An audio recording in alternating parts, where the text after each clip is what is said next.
Gimana ceritanya seorang remaja bisa jadi salah satu pemain dengan bayaran paling tinggi di dunia? Oke, hari ini kita bakal bedah ceritanya Kenan Yildiz, bintang baru yang namanya lagi meroket banget. Yuk kita cari tahu gimana dia bisa secepat ini ada di puncak. Coba deh lihat angka ini, 6 juta euro. Itu gaji tahunan yang didapetin Kenan Yildiz. Gaji segede ini langsung nempatin dia di jajaran elit di salah satu klub terbesar dunia. Tapi yang bikin ini bener-bener gila tuh, bukan cuma angkanya, tapi Usianya 20 tahun. Gila kan? Gimana coba ceritanya? Pemain semuda ini udah punya nilai setinggi itu. Ini bukan soal hoki-hokian doang loh. Ini cerita tentang bakat yang luar biasa, kerja keras yang gila-gilaan, dan beberapa keputusan yang mengubah semuanya. Nah, buat ngerti ceritanya, kita harus mundur sedikit ke akarnya. Dan percaya deh, buat Kenan kayaknya takdir tuh udah nulis ceritanya dari awal, bahkan dari namanya sendiri. Yup, kalian gak salah baca. Yildiz dalam bahasa Turki artinya, ya bintang.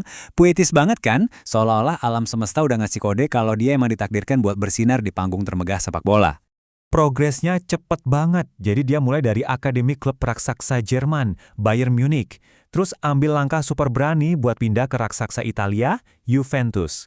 Keputusan kayak gini di usia muda tuh nggak gampang, tapi justru itu yang jadi fondasi kesuksesannya sekarang. Tapi ceritanya ini lebih dari sekedar jago di lapangan loh. Ada dua pilihan besar, pilihan monumental, yang bukan cuma ngebentuk karirnya, tapi juga nentuin siapa dia sebenarnya. Nah, slide ini nunjukin dengan jelas dua persimpangan jalan penting dalam hidupnya. Yang pertama soal karir, ninggalin zona nyaman di Bayern buat cari tantangan baru di Juventus. Dan yang kedua, ini soal hati, milih buat main bela Turki, negara leluhurnya, padahal dia lahir dan besar di Jerman. Dua-duanya pilihan yang butuh nyali gede kan? Coba deh dengerin sendiri kata-katanya. Dia ngomong gini pas momennya gila banget. Nyetak gol debut buat Turki pas lawan Jerman, mainnya di Berlin pula. Kebayang nggak? Kita bisa ngerasain banget emosi dan rasa bangganya di setiap kata. Ini udah bukan lagi soal bola, ini soal identitas. Nah, dengan reputasi yang makin gede di panggung dunia, dia balik ke Juventus bukan lagi cuma sebagai bocah potensial, tapi sebagai bintang. Dan gak butuh waktu lama, namanya mulai dibanding-bandingin sama salah satu legenda terbesar klub. Ini bukan pujian kaleng-kaleng loh, soalnya yang ngomong langsung sang maestro, Alessandro Del Piero. Kalau legenda sekelas dia udah ngomong, ya seluruh dunia bola pasti dengerin. Ini semacam validasi tertinggi, pengakuan kalau Yildiz bukan lagi calon bintang, tapi emang udah jadi bintang.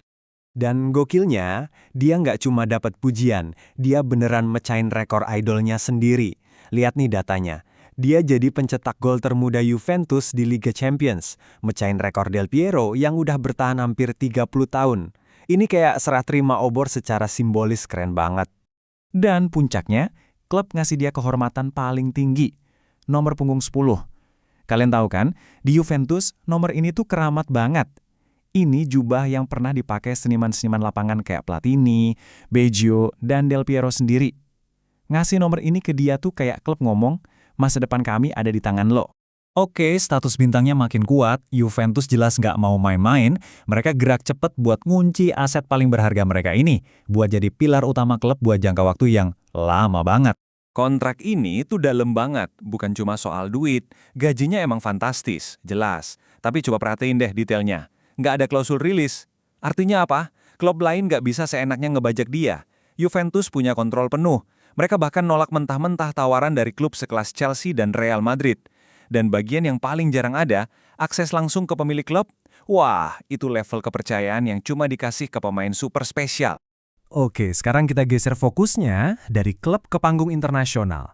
Soalnya buat Turki, Kenan Yildiz itu lebih dari sekedar pemain jago. Dia itu simbol, wajah dari generasi emas baru yang penuh harapan.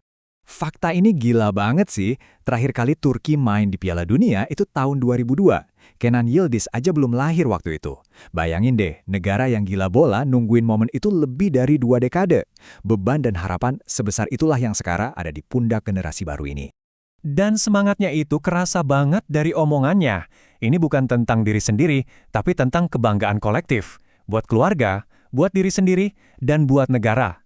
Dia ini ujung tombak dari generasi baru yang keren banget, bareng talenta lain kayak Arda Güler yang di Real Madrid. Mereka berdua punya misi buat mengakhiri penantian panjang Turki. Jadi, begitulah ceritanya. Perjalanan yang luar biasa, pilihan-pilihan berani, rekor yang dipecahkan, dan harapan satu bangsa di pundaknya. Pertanyaan besarnya sekarang, buat seorang pemain yang namanya aja bintang, setinggi apa dia bisa bersinar? Kalau ngelihat ceritanya sejauh ini sih, kayaknya langit pun bukan lagi batasannya.